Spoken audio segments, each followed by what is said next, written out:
We have to go back and fix mistakes. Regent Park, the largest public housing project in Canada for its time, didn't work. And so now a plan that I worked on is being turned very successfully into a mixed-use neighborhood. And if you haven't seen it, I would encourage you to have a look. It's really quite remarkable. We are an immigrant society, and a lot of our prosperity derives from the newcomers in our midst. When cities were not valued so much, they settled in places like Kensington Market in the heart of the city, and that's where they opened a lot of their businesses. A lot of that is now happening, as you see in Mississauga here. This is on Highway 10 in the strip malls, but it's a very important economic contributor to the economy, and it has to be taken into account. The power of nature. I'm kind of going through all these themes, but they all connect and they all converge when we think about making the city. We are in this period of climate change. We're in a period where things are different, and we have to take that into account. And the power of nature, as in this mudslide in Venezuela, where I worked for a time, or dealing with flooding on the Don River, is something that we have to think about in very new ways. We have to work with nature. We have to anticipate events that will be more extreme than what we've experienced so far. And this leads to a whole perception of how we live in nature, watersheds being an extremely important defining feature, which planners and urban designers have to take into account, much more so than before. The urge to get to the water. You have quite a wonderful emerging waterfront in Burlington. I would say a good part of my work has been devoted to these waterfront places. The Brooklyn Bridge Park, which you see at the top, 2 images, which is opening in sections and which exposes people to the East River in a way they never were able to do before. This is where Marlon Brando did on the waterfront. My favorite bridge in Toronto, the Humber River Bridge, which I think is just a great place. People actually get married on that bridge. And of course the Chicago waterfront, which has been pursuing that plan since Daniel Burnham at the end of the 19th century. With all of this, cities have a capacity to actually become their own year-round resorts. This is from a neighborhood that the mayor I know has visited, Hammarby Sjöstad in Stockholm. Imagine being a kid and growing up in this community where, and I'm deliberately showing these winter scenes, where in summer you can swim, you can fish. It's almost this kind of wind in the willows atmosphere, even though it's quite dense and very transit-oriented. And in winter, they've created a ski hill for the kids, and you can skate, and all of these things. You don't have to leave the city to find those elements in your community. So it's something to keep in mind. Public space is the lifeblood of social communities. It's where we learn to know each other, where we come face to face. It's the common ground that ties us together, and we neglect it at our peril. And this is your wonderful festival on the waterfront, or one of these festivals, which is just such a great example of the importance of these spaces as we continue to build the city and grow. We need more of them, and we need to keep improving them. And this is especially important, I think, for Canadian cities, where we have so many people arriving from elsewhere, where over 50% of the population of Toronto self-identifies as being born elsewhere. Where do we get to know each other? It's in the parks, in the playgrounds, on the playing fields. And so it's absolutely essential. And yet we keep hearing that we can't afford it. And so this is a struggle. This is one of those things where we have to push back. We have to find new and innovative ways of doing it. And in many of the places where I've been working, especially in the States, but increasingly in Canada, you see the emergence of friends of groups, of conservancies, of many different ways where people contribute not only money, but actually sweat equity to maintain these great spaces. The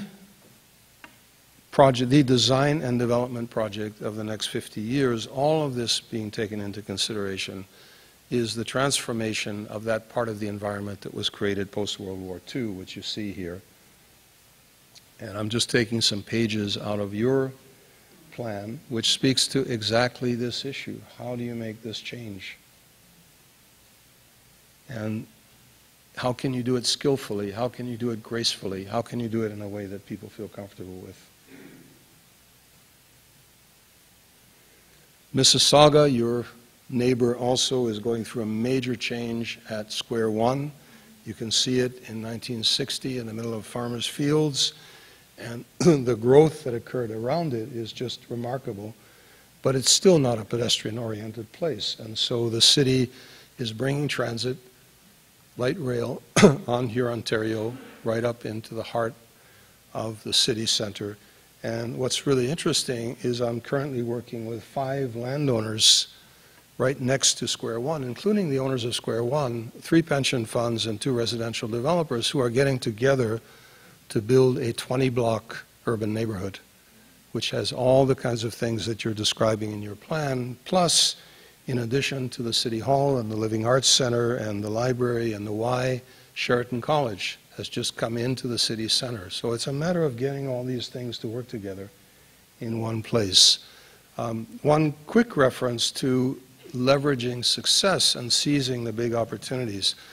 I served as interim chief planner in Boston for a year at the request of Mayor Menino, and my task was, after the big dig was underway, how could the city leverage this great investment? And so I developed this project, which is underway now, called the Crossroads, which was all about tying the neighborhoods of downtown to Boston Harbor and to the Charles River. So keeping an eye out for those bigger opportunities.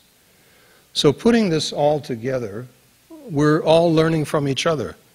This is a fascinating time. It's a wonderful time to be doing what I'm doing, notwithstanding all the scary things I told you at the beginning. And we look around at each other and we try and learn from the best practices and things that we can take from one place to another. Always remembering, though, that you can't just lift something holus bolus and say, I'd like one of those. It has to be put through a filter of your own culture, your own community, so that it becomes uniquely yours. So the conclusion of this talk and of my book, very simply, is that there is an overwhelming case in light of all this for empowering cities, that they alone hold the key to a more sustainable future, that it's there that we have to make this paradigm shift that I've been describing, that those cities which embrace this challenge, rather than resisting it, will be the most successful. And very, very importantly, in our world, this has to be done in a democratic space. We don't live in a world like the Gulf states or China where some authority can just impose this on us, nor would we want to. We want to be able to do this by coming together as communities and looking to the future and looking forward to these changes. Thank you.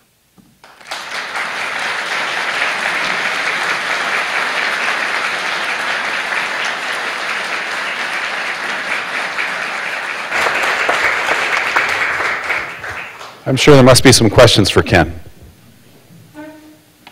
Any questions at all? Who wants to be married on the pier next year? Phil? Thanks, Rick. One quick question. Are there any statistics that show that the built form changes social behavior specifically from a criminal or crime perspective? Yeah, there are lots of people who study that. I can't rhyme off statistics off the top of my head, but the great debate is really over 2 things in terms of achieving greater safety. One theory, which I think is losing popularity, was one that was about gating everything, creating sealed enclaves, creating that high-powered lighting and security forces, and sort of withdrawing from society on the theory that it was just too dangerous, too risky to be part of it. And the other theory, which is really holding sway, is that as you bring more and more people to occupy places that were deemed to be unsafe, and you deal with a range of activities, and you accommodate the needs of different people, at some point the famous eyes on the street and connections between people actually start to kick in. And I'll give you an interesting example. In Calgary, there's an area called the East Village, which is just east of downtown, which, like many waterfront places and cities, on the Bow River was seen as undesirable. It's where you had significant numbers of homeless people. You had the missions. You had other things happening there, and it was a kind of fearful place. And Calgary is redeveloping that area now, creating a whole set of new neighborhoods, not dealing in a harsh way with vulnerable people, but actually making them part of the solution and providing a response to meet their needs as well. But clearly, that's a much, in my view, a much preferable way to go. Further questions? Paul. Thanks, Rick. Thank you for your presentation. I really enjoyed it. I'm the chair of the Burlington Sustainable Development Committee. We're an advisory committee, and we review plans and policies that the city puts forth. And one issue that we're kind of having a bit of trouble with is how to measure intensification, not so much by persons per hectare, but whenever there's a new development, you can talk to 10 people and you're going to get 10 different opinions if that development is appropriate for that area. Like myself, I like the look of buildings being close to the street, but a lot of people don't. And is there, have you ever heard of a template for intensification? Is there a way to measure it that we can all agree if something is appropriate or not? Good luck with that answer. Well, it goes back to getting away from being only hung up on numbers and actually being able to develop a sense of place. And one of the good things nowadays is we have tremendous simulation techniques. We can create proxy environments and even have the ability, to walk around them virtually. And what I would really suggest in areas where you're experiencing intensification is to do the equivalent of what I was showing in St. Paul, which was done before all the digital capacity that we have now, using that computer technology and to actually model scenarios for different neighborhoods where you look not just at one building at a time, but you look at the cumulative impact of the changes and see what the streets feel like. And you can test them now. There's software where you can test pedestrian comfort levels in terms of wind and sun and humidity even, and some fairly objective criteria. But you can also get a sense of what the street fronts feel like, what vegetation you can grow in the street, what it's like to walk there. I've never heard of anybody sort of walking down the street and somebody saying to his husband or wife, "Look, Martha, there's a 2.5 times FSI." We don't perceive the world that way. What we perceive is something that is pleasing and congenial. And I think if with more effort put into that modeling of context, you eventually arrive at a comfort level. And clearly, there isn't a single template. Every city, every neighborhood has a different way of coming to what feels right. Further questions? I do have Councillor Sharman who put up his hand earlier. Of course. Of course. We're going to have to edit that term. Good evening. Thank you so much for your presentation. I have two questions for you. The first one, can't hear me. 1, 2, 1, 2. Do I need to keep it closer to my mouth? So my first question deals with the fact that Burlington has a very large proportion of its community travels outside of the town to go to work. And we have large, massive open spaces in the east end of town that were intended for economic development, for industry, and just empty spaces still. How critical do you see that as being? So this is my first question. How critical do you see the development of employment in Burlington to the ability to create a sustainable city? My second question deals with height. And given that what your comments earlier about being in Toronto and all those buildings where there's no streetscape but high buildings, are tall buildings bad, is my second question. Okay. In response to the first question, I think employment is extremely important. And you, as described to me, you have this misfit where people who work in Burlington actually can't afford to live here, and people who live here are working somewhere else. And I think it's extremely important by all the means that you possibly can use to find those economic generators. And we talked about an opportunity that was perhaps missed, which was a business school that would have located in the heart of the city, but to constantly keep an eye out for those things that could come in and take advantage of the opportunities you have here. Because the greatest thing you can do is not have people travel long distances to commute. And I don't know enough about the cost structure or the labor pool or any of those factors that, to tell you what niche you should be pursuing, but I think that's something you really can't neglect. With respect to height, clearly there is a place for tall buildings, but I think, frankly, we are getting carried away in Toronto with buildings that are too tall, too many, are overwhelming neighborhoods, and it's out of control. And I think it's spreading around the area. And often, particularly if you have a limited amount of growth that you're anticipating, mid-rise buildings do the job a lot better.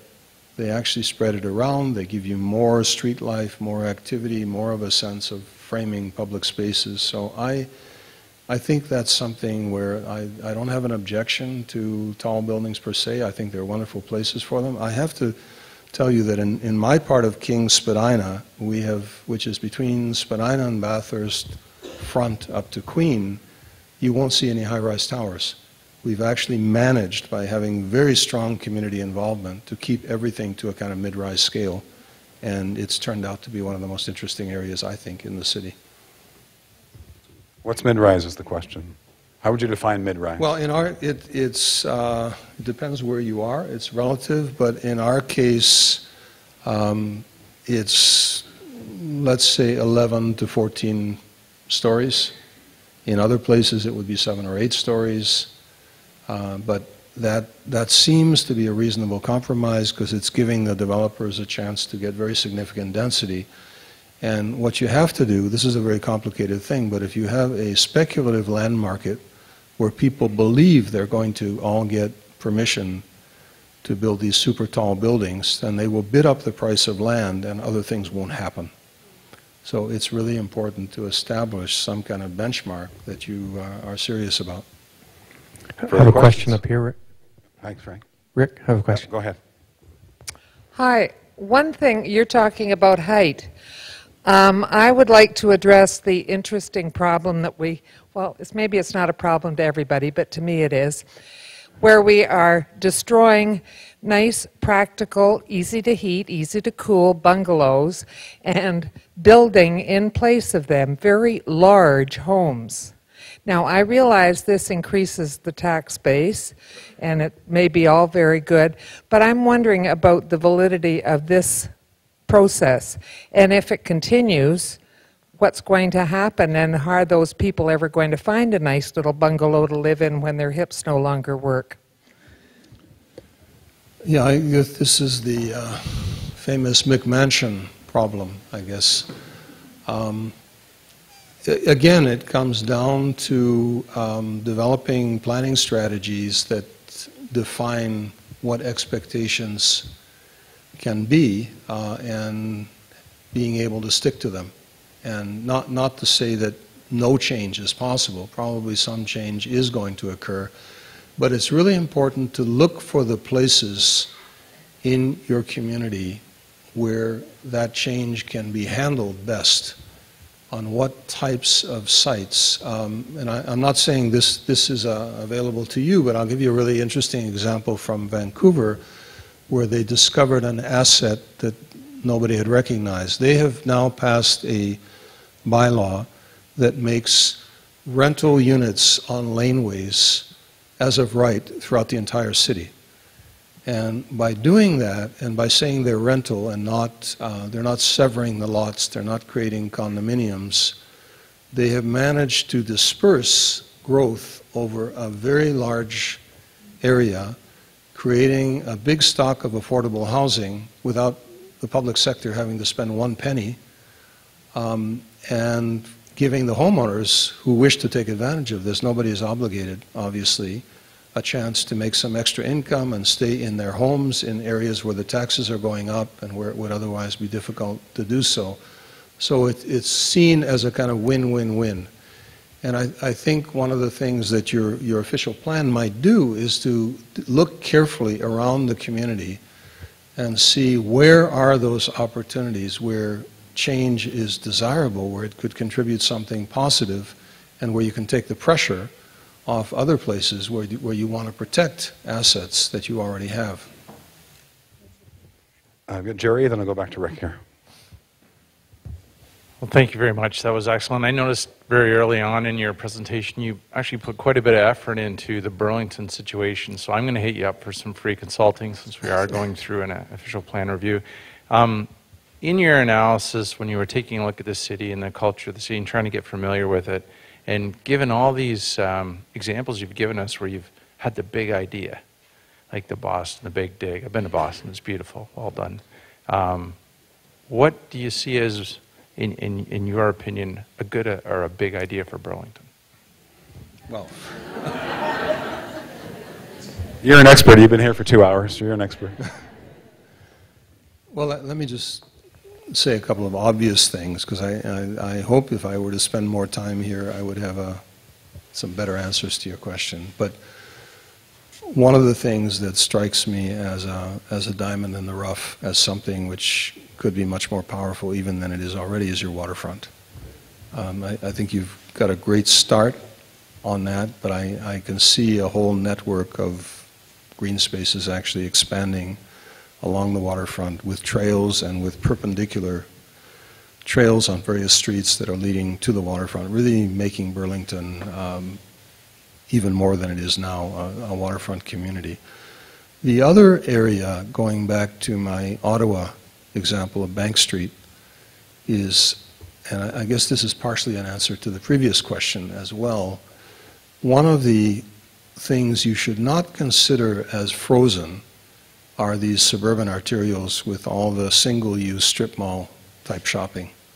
Those are areas which are actually expendable and which can be transformed. And finding the right places to start that, and the willing communities and the willing landowners, so that you're taking pressure off the actual neighborhood fabric and bringing it onto the transformation of those arteries. And I don't know enough about the city to be able to give you names, but I know coming through Burlington, I see a lot of that kind of development, which seems to me to be the kind of stuff which in other places is undergoing pretty serious transformation. Rick. And if I come back, I'll have better. This has been an absolutely fabulous presentation. Through some of our travels, I've seen this actually happening so much. When you remove the cars, pedestrians just simply come. I find in Burlington we have an interesting scenario here myself. On one hand, we have such an affluent community, and we've engaged the public to get their opinion in which direction they'd like to see us go. But the moment you talk about bicycle lanes or having a car-free downtown, or a number of things that we'd like to see more pedestrians happening down here, and we ask for civic engagement, often we get many people concerned about moving in that direction. What would your advice be to our leaders in terms of taking risks in moving towards this vision when they ask for, on one hand, when they ask for civic engagement and the majority of people will not support that direction? I just think it's a dilemma here, and what advice would you give? Well, one of the things that I would say right away is pilot projects. We have this very onerous procedure of environmental assessments when you want to change public rights-of-way, which takes years and all kinds of study, and people in the white coats who come and test everything, and it just takes forever, and you often don't get there. But the great discovery, and this was really something that people have picked up from Mike Bloomberg in New York City, that transformation of Broadway took 6 weeks. And the reason they were able to do that is it was treated as a pilot, as a test case, and it was done with temporary landscaping. And had it not worked, it could have been removed. And so it didn't require their equivalent of environmental assessment, which is an environmental impact statement. They could do it, and simply it was so popular and proved to work so well that they were able to continue. Ottawa has done that on Laurier, one of its downtown streets, where with temporary landscaping they put in bicycle lanes and the public loves it. So I would say that you pick a few places and you demonstrate how it works and look at the evidence. And what the evidence tells us is that, interestingly, in the cities which have gone the furthest to providing bicycle lanes and walkability, it's actually the easiest to drive if you really need to. Why is that? It's because the more people you get out of, just think of the difference that a space that a bicycle occupies or a pedestrian occupies versus a car with one person in it. If you start to get some people out of their cars, there is more space for the drivers. I mean, that's the hard engineering answer, and it's been proven in city after city. But to people who are used to being able to drive everywhere, it seems counterintuitive. And that's why I come back to the pilots. Rick, I've got 2 questions up here. Great. Hello. Sorry. Hello. Up here. Over here. Over here. Okay. I've been known by council to be advocating for local food security and urban agricultural production. And in your examples, I didn't hear you address those issues at all. And I'm wondering if you do include that in your priorities as a key zoning bylaws or how you might incorporate it in developments. I have one unrelated question, a second one, and that is you have spoken a lot about changing over roadways, and this city council has also just recently had a big discussion over the allocation of fuel tax dollars for shave and pave versus transit master plan. Do you have examples in various cities of how that fuel tax should be ratioed out to achieve what you're proposing? With respect to the first question, I actually felt like I just had too many things to talk about, and it was really difficult to squeeze everything into this talk. There actually is a section in my book about food security and about urban agriculture, which is becoming an amazing phenomenon. And I was very pleased to hear, if I've understood it correctly, that part of your municipality is actually going to be reserved in perpetuity for agriculture. Is that correct? That's our plan for the 50% of our city that's north of the Dundas 407 corridor, yes. Yeah. I actually remember Milton when it was a perfect square mile, very walkable little community and surrounded by farmland, and it's kind of horrifying what is happening up there. So I think that's extremely important, but it's also interesting within city limits in dense urban areas how possible it is to actually grow food in ways that we had never anticipated, on rooftops, on balconies, vertical architecture, community gardening. This is a very serious thing, and I think it's extremely important, and I apologize for not including it in the talk. There were just too many things to cover here. In terms of the gas tax allocation, I can't give you a specific formula, but what I will say, there are many different versions of that, and you have to look at different cities. It would be difficult for Burlington to do that without it being something that was much larger in the context of the GTA, and nigh impossible, I would say. But what is interesting is that in many, many cities, and it takes different forms, when there is a bond issue, which is frequently what's done in the States, and you have on the ballot a decision to actually turn monies over to transportation at a regional scale, people are more and more willing to do that. And there are many different forms, and I think when Metrolinx has been looking at this, they've identified about 16 different possible income streams, perhaps more, that one could use to apply to transit. The estimate to implement the big move is something like $50 billion over X number of years, and we're still kind of dancing around at the starting line, and every politician is sort of saying, after you, Alphonse. But I think the public is actually ahead of elected officials on this issue, and I think the first group of politicians that comes forward with a serious proposal to tap some innovative funding sources. And you know, when we were having that ridiculous debate about subways versus light rail in Toronto, it was fascinating that even people on the extreme conservative end of that started to talk at the end about using other funding sources. So we're going to have to get there. And given what I was saying about the congestion situation, we can't wait too long, because this is becoming extremely critical. I should mention, and Councillor Mead Ward has a question, I should just mention, though, that City of Burlington will be having 2 car-free Sunday events this year. One on June the 10th, out in Ward 5, Ward 4, Appleby Line. We're going to close down Appleby Line and part of Fairview and have a big party and turn it into a park. And that's on Sunday, June the 10th.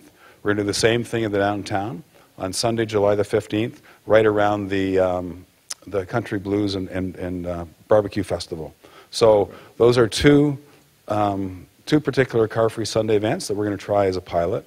And I really want to give credit to Councillor Sharman and Councillor Dennison for really leading that. I think they're going to be wonderfully exciting events for the community and hopefully lead to many more next year. Okay. Councillor Mead Ward. I'm like back at a council meeting here. I'll go easy on you.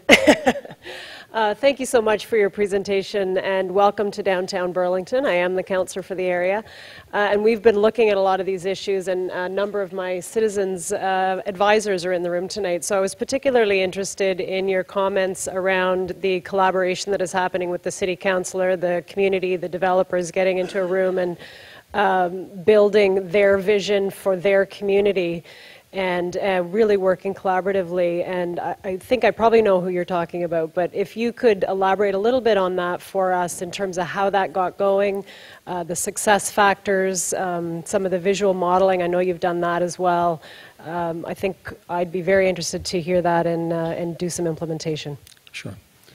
Well, the councillor in question is Adam Vaughan, and he is one of a handful of downtown councillors who are experiencing tremendous change happening very quickly. And we live in an area where half of the ward was very well-established neighborhoods, and the other half was sort of virgin territory. Part in the Kings, where I live, where a lot of change is occurring, the railway lands, the waterfront. But there was a great tradition of community engagement and of neighborhood associations and so on, which Adam was very connected with.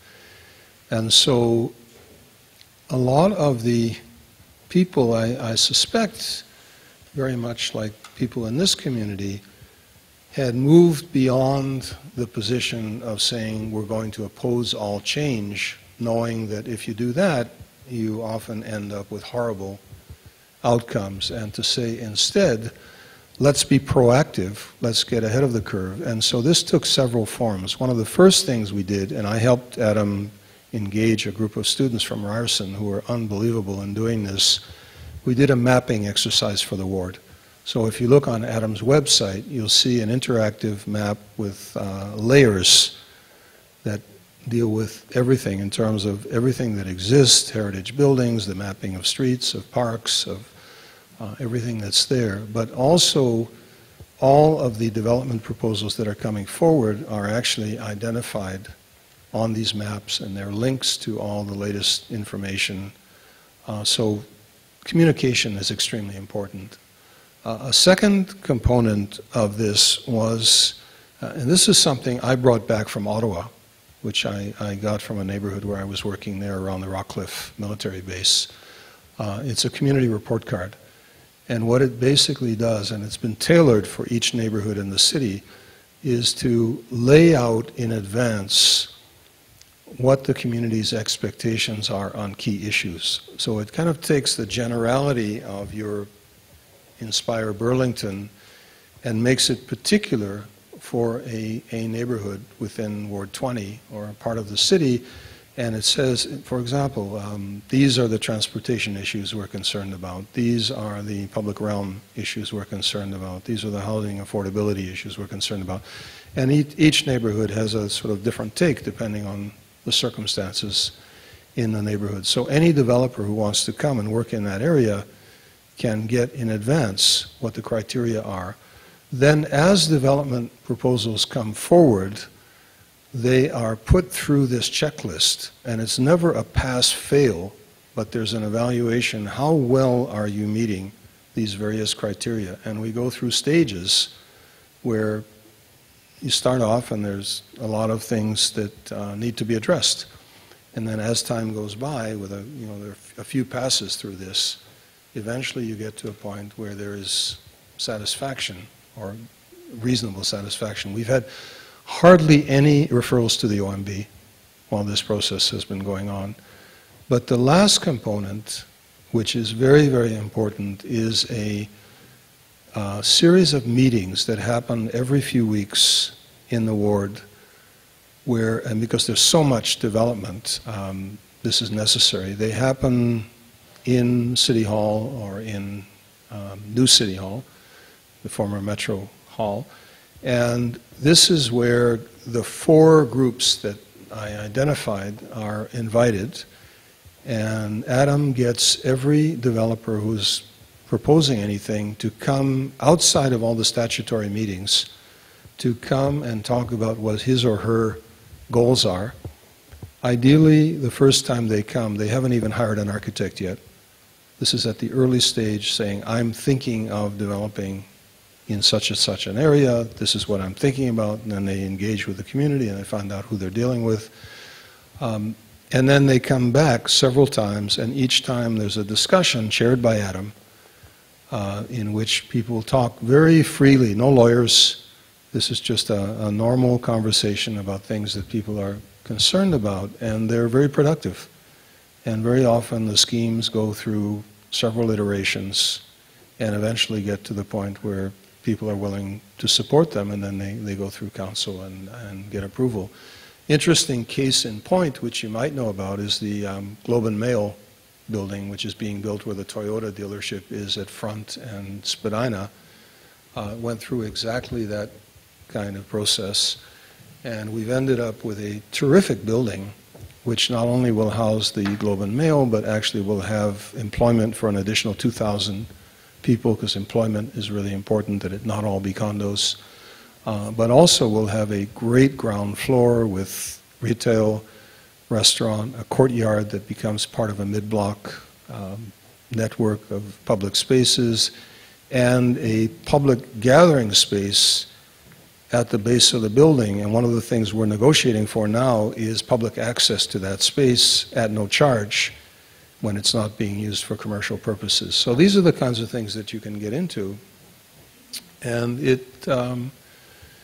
it's working pretty well. And so a number of the other councillors have actually approached Adam, and he's been working as a kind of consultant exporting this method that he's developed. I've got 2 people up here, Rick, patiently waiting here. Hi, good evening. My question for you is with respect to planning for public transit. I'm not sure how familiar you are with Burlington, but basically the downtown core against the lake, we have 4 or 5 major arteries running north-south up to the 407 Dundas corridor, which is currently the major area of residential development. there is no public transportation that runs east-west across Dundas, connecting that main area to the arteries running north-south. So I guess my question for you is a bit chicken and the egg. Which comes first in urban planning, the development of the infrastructure such as public transit to support it, or the development of the land use for residential?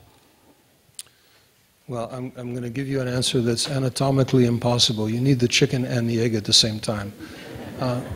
By which I mean we have to do something that we have failed to do for the longest time here, which is normal practice in most other places, and that is when you make the transit investment, there has to be an obligation to create the planning framework that puts in place the opportunities for sufficient density to actually make sense of that investment. And you have to, it has to be credible that that this could be a place where the density will occur and can occur.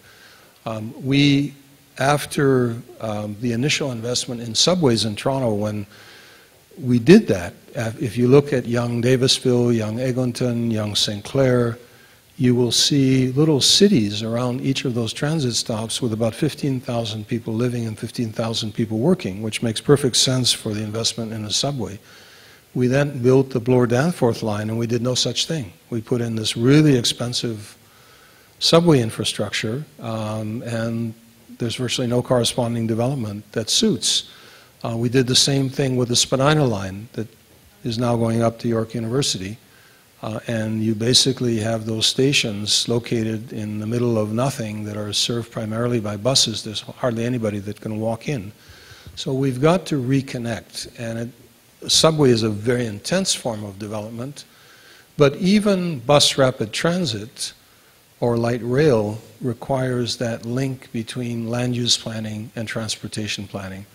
And this is something that Metrolinx is now struggling with, because Metrolinx is really the creation of GO. And GO never thought of itself as a city builder. They thought of themselves as providing a transportation service. And they were basically creating parking lots or parking structures at their stations, not building communities. And this is a big transforming moment for them, because they're trying to get their arms around a totally different role and set of objectives. So I would say, not knowing your community, obviously, but if you look at the routes where the transit should go and the improved transit and what technology and what headways and so on, you have to also simultaneously look at the land use opportunities. Nick? Thank you. Good evening.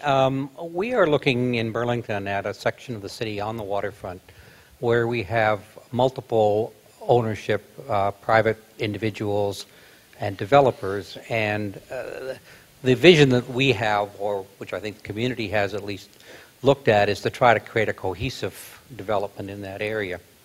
And the issue that we're struggling with is, the land is owned by private owners who have vested rights as to put up what they want at this point in time. So how do you get the private owners of land to buy into a concept? I see you're trying to do it a bit with Adam Vaughan, but obviously it wasn't terribly successful on the railway lands. If that's the example you're using. So how do you get the private owners to buy into a vision of the type you're putting forward, especially where it's not in their short-term economic interests? Okay, that's a really good question. Short of resorting to expropriation, which is very, very difficult. There is one piece of good news here, and that is the development industry itself is becoming much more sophisticated, many more developers, I won't say all, but many more developers are interested in all these issues of city building. They see that there's greater value to be gained by the kinds of things that you're talking about and that I've been talking about this evening. And I'll give you two recent examples. One I mentioned briefly, which was in Mississauga, in Square One, where up until now, the pattern was every developer just grabbed a piece of land and did the biggest possible project that they could on that piece of land and didn't pay terribly much attention to what was going on around them. And the city wasn't able to influence things as much as it would have liked. This recent experience is really interesting, where the city of Mississauga has entered into a partnership with these 5 landowners, the 2 residential developers and the 3 pension funds, and all of them have realized that what they're trying to do is to get office development to come back to Mississauga City Center. There hasn't been any in about 15 years since the initial development that occurred on Hurontario. The key to getting the office development, as it turns out, is to have a great neighborhood, because they can't compete with the highway locations on cost, but like Sheraton College decision, their decision to come into the city center, it's for other reasons. And the reason that they will come, and this is what the pension funds are interested in, because they don't sell condos, they retain ownership of their land and buildings. They will come if there's an environment that's attractive to employees, if the employees can walk out of their offices and do shopping and have restaurants and cafes and street life and so on. There's also a huge population of people living right around Square One who could walk there, but you have to transform Burnhamthorpe and you have to change the environment for that to happen. So they've gotten together and said, none of us could do this alone, but if the 5 of us work together, we can create a little urban neighborhood. And so that's what they're doing. And they've said to the city, if we agree to do this, will you pitch in and do certain things to help us make the transition, in terms of some investment in the public spaces, some assistance with the weaning of people of parking, and you know they're now charging for parking there, which is a significant change. So that's an example where partnership and creative engagement with these owners, and this happened after I worked on the 2021 plan for downtown Mississauga, and we dealt with those landowners, and that's how this actually happened. More recently, again back in my neighborhood in King Spadina, I'm working with 3 developers who've purchased pieces of former industrial land in one of these big super blocks, and they happen to all be in the same block at the same time. And so completely voluntarily, and in this case I wasn't working for the city, I was working for one of the developers, the 3 got together and said,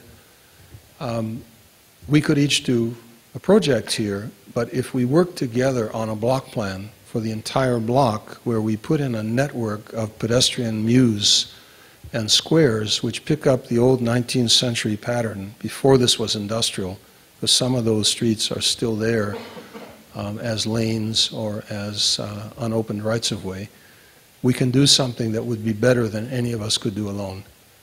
And so we got together with I was working as the urban designer, we had the 3 architects for the 3 developers, and we did a lot of testing. We actually worked through the community, because it's that same community process that I was describing, and lo and behold, they've produced this instrument, which they were not required to do, which goes beyond the zoning bylaw, which is the block plan. And they will all make more money having done this than they would have done if they had been working alone. I think we have time for 1 or 2 more I have questions. one more question up here, Rick. Thank you. Much of what you've shown us is new development, redevelopment, maybe correcting some of the errors in the 60s and 70s, or at least improving on them. We've got a pretty active heritage debate in the community right now, and I guess my question is there any real value to the old stuff, or is this just an emotional position that those of us occupying 100-year-old residences are looking at? Well, I would say there is enormous value at many levels, but let me speak first to the practical one. If you look at King Spadina and King Parliament, these known as the Kings on both sides of Toronto, there are all kinds of occupation, businesses, and various things going on in the older buildings which simply could not happen in new construction. And what really makes these areas successful is the mix of the old and the new. If they had made tabula rasa and taken out all those wonderful warehouse and industrial buildings of all sizes and shapes, those areas would not be nearly as interesting as they are. So that's just a very practical argument. Look at the distillery district. Look at what's happened in the commercial part of Liberty Village. Though there are things going on there that new construction simply wouldn't accommodate. I think there's also another dimension to this, which is about collective memory. And if you completely erase where you've come from, you risk losing an important part of yourself. And I think that's something that you can't, the first argument you can quantify. The second argument is an intangible, but it's an extremely valuable intangible. Great, I think we're going to wrap it up.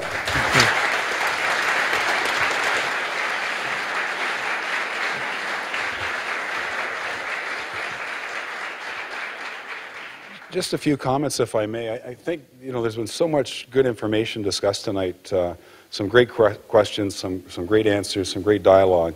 And I think going forward with our official plan review, it's not about my view or your view, it's about our collective view. And I think when we have discussions, and we heard Ken talk when he asked or answered Marianne's question about how do you engage in that dialogue, I think we can only engage in dialogue if we really don't have a debate. We engage in dialogue and we really listen to other points of view. And we don't go in with really firm preconceived notions about the way something has to be. If we're able to have take that sort of position going in advance of the discussions we're going to take place, we'll be far better off. We'll have a better alignment of where we want to go as a community. So I leave you with that, and I think that's so important in so many of the issues we have to deal with. The heritage issue we will wrestle with. We're looking forward to hearing a report from Heritage Burlington before the summer, or early summer. And we look forward to hearing about transit again. I know that's a subject of great interest in the community. We will not let that go. We will review that and come up with something more meaningful between now and hopefully September. So we have lots of work to do, but I guess I really want to encourage us all to really let go of our firmly entrenched points of view when we're going to have discussions. Because it's not about you or not about me, it's about the collective community. I think that's so important that we have to realize that. Ken, thank you so much for coming to the City of Burlington tonight, to the Mayor's Inspire Burlington series, for kicking it off for 2012. And this is sort of an unofficial kickoff or official plan review. You've shared with us 40 years plus of work. It's obviously that you're passionate about what you do and passionate about the communities that you've worked in, and we have so much to learn from you, and we did. And we look forward to reading more about what you're doing in the future. So on behalf of all of us here tonight, this is just a very small token of our appreciation for you coming to the great city of Burlington that just happens to be ranked as the second best city to live in Canada and the best city to live in the GTA. So thank you.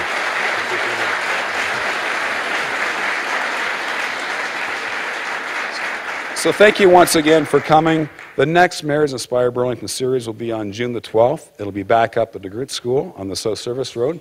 The guest speaker will be Chris Crowley, who's written a book called, it's Younger Next Year, How to Live Like You're 50 Until You're 80 and Beyond. And with the age of our community, I think Chris will be, there'll be a lot of people who want to hear Chris. So we encourage you to come back to that June 12th, and we'll promote that in advance. So thank you very much for coming tonight. Enjoy the rest of your evening.